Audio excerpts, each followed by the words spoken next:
Bazalwane, ibingelele ibandla likaNkulunkulu lonke egameni lenkosi yethu Jesu.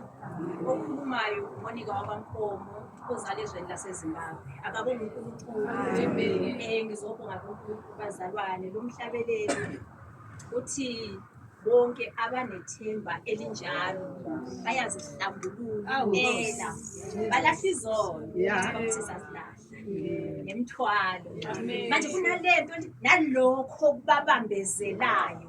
Ikhona nje into esuke ibe ncane nje ebambezela umuntu ukuthi angahlali exhumene noNkulunkulu. Akabonge uNkulunkulu. Ngizobonga ke nami uJesu bazalwane ngomusa angenzela wona. Lithi izwi lenkosi wathi ebona abantu begulile benjengezimvu wabahawukela. Akabonge uNkulunkulu. Ngibonga ukuthi nami akazange angishiye ke bazalwane. Akabonge uJesu. Kunezwi kade ngisalifunda nje bazalwane lapha lithi uJesu lithi mawubekini lo mqondo owawuKristu owathi enesimo sikaNkulunkulu wathi akuyona into yokuphanga ukulingana noNkulunkulu. Lithi wazithobisa bazalwane wathatha isimo senceku wathi efunyeni bazalwane enesimo somuntu wazithobisa elalela. Akabonge uNkulunkulu. Lithi iBhayibheli yebo kwaze kwaba sekufeni kwesiphambano. Inkosi yomsimbusile ngithanda kakhulu lithi ke lapho lithi ngalokho uNkulunkulu wamphakamisa. Akabonge uNkulunkulu phezu kwawo wonke amagama. Akabonge uJesu. Inhliziyo yami iyabheka abazalwane ukuthoba kuyinto bazalwane enzima kakhulu, kodwa mawusubuka ukuthi uJesu wathi uNkulunkulu wathoba. Akabonge uNkulunkulu. Wathatha isimo senceku. Yazi umuntu oqashileyo nje, umuntu onomuntu omsebenzayo uyafuna ukuthi nje mayefika endaweni kubonakala ukuthi uyimedemu noma uyibasi. Akabonge. Kodwa uJesu uthe uNkulunkulu adlule emuntwini abe yincengu. Akabonge uNkulunkulu. Manje ngiyayibuka lento ukuthi ingakanani into uNkulunkulu masuphakanyiswa ngiyenzeka ngaphakamisi lapha. Akabonge uNkulunkulu. Kodwa nje ukuphakanyiswa kwakhe naye akaphakanyisanga lapho uJesu bazalwane. Manje ngizobonga uNkulunkulu webazalwane nami uNkulunkulu esangifundisa nje ukuthoba. Akabonge uNkulunkulu. Mina bazalwane ukuxolisa nje kimi ukuxolisa akusinto enzima. Akabonge uNkulunkulu. Mangathiwa nje angivumi izono zami nje ngisho ibandla lingaka ngingazivuma ngoba ngiyakwazi ukuthi kushona ukuvuma izono. Akabonge uNkulunkulu. So ukuxolisa nje kugoda kimi akaze nje kube umthwalo. Ngiyixolisa kwesisikhathi uzibona umuntu ukuthi mawuxolisile ubona ingathi ungathi awusile kahle ekhaya, kodwa ngiyakwazi mina ukuthi kushona ukuphenduka. Akabonge uNkulunkulu. Manje into lapho uSathane ade ngibambe khona kusekuthenini mawumuntu engiqambela amanga. Akabonge uJesu.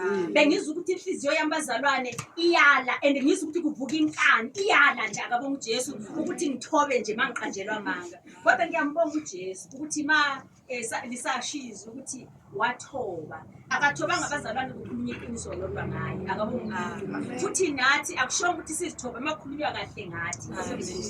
Sithoba abazalwane noma sesiqanjelwa amanga sekukhulunywa konke okubi. Akabonge uJesu. Ngeke ngadlula kwesinye isimo abazalwane la uqanja amanga ngami azangathi ngempela seyiqiniso. Bese umbuka umuntu ewakhuluma amanga ingathi ungazivule manje inhliziyo yakhe. Akabonge uJesu.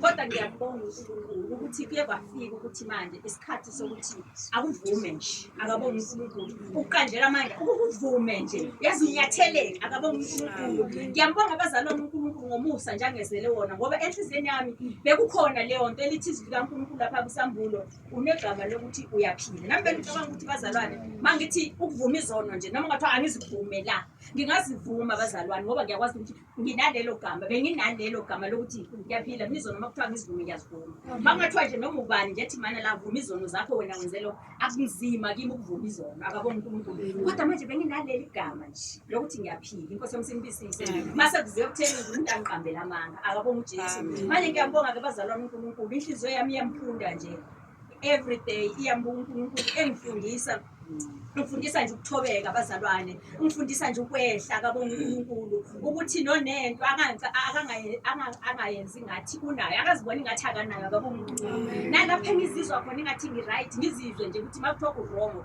ivume nje ngaphakathi ebujuleni kwayenhliziyo yami bazalwane. Ngiyabonga kakhulu bazalwane ukungihlukanisa nezono. Zikhona izono eziphatha abazalwane umuntu angaziyeke lula, kodwa ikhona lempi kamoya. Akabonge uNkulunkulu. Ikhona lempi yenkani, ikhona lempi yempakamo. Uzwenza ukuthi nje phela mina nginalokho phela kukhulunywa nami kanje akabonga uNkulunkulu manje ngibonga uJesu nje ukuthi ngiyeza ukuthi uyayikhama akabonga uNkulunkulu mawuthi umhlabelelo nakho kungimangalisayo yebo kuyangithobisa ukuthi ngathandwa akabonga uNkulunkulu bengingubani inkosi yomsimbisise uyibone ukuthi bakhona abantu abathi noma bethandiwa asho ukuthi vele kufanele akabonga uNkulunkulu uzizwe nje vele ukuthi nifanelekile ukuthandeka akabonga uNkulunkulu kodwa manje lo mhlabelelo nje ngibuke nje ngibeke mina ukuthi bengikade ngingubani nginani futhi akabonga uNkulunkulu ukuzwe nje noma kuthiwa kukhulunywa abantu kunamagroup esingene kuwo uyulizwa izinga lomuntu ukuthi lo into ethile mhlawumbe emzini wakhe noma endaweni noma emsebenzi uzwa nje ngevoice akabonga uNkulunkulu manje ngibonga uNkulunkulu esamfundisa nje ukuthoba ukuthi njengoba uwezwa lamazwi noma uzizwa lezi zimo zabantu abayizona mhlawumbe emsebenzini yabo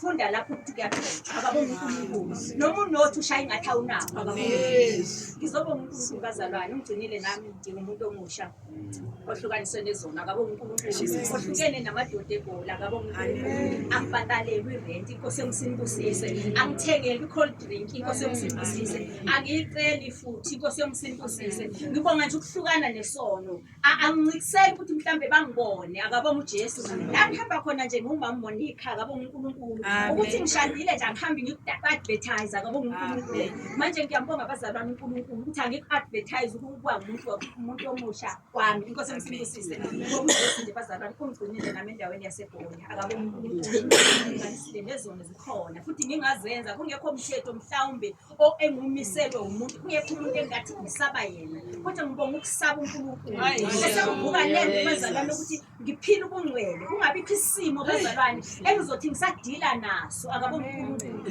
isimo nesimo esifika empilweni yami ngizwa nje kuvuka ukuthi nje ake ngisiyeke nje uNkulunkulu uzodila naso kepha mina ngidile nje nobungcwele akabonga uJesu ngiyambonga abazalwane uNkulunkulu inkosi yomsimbisise amen.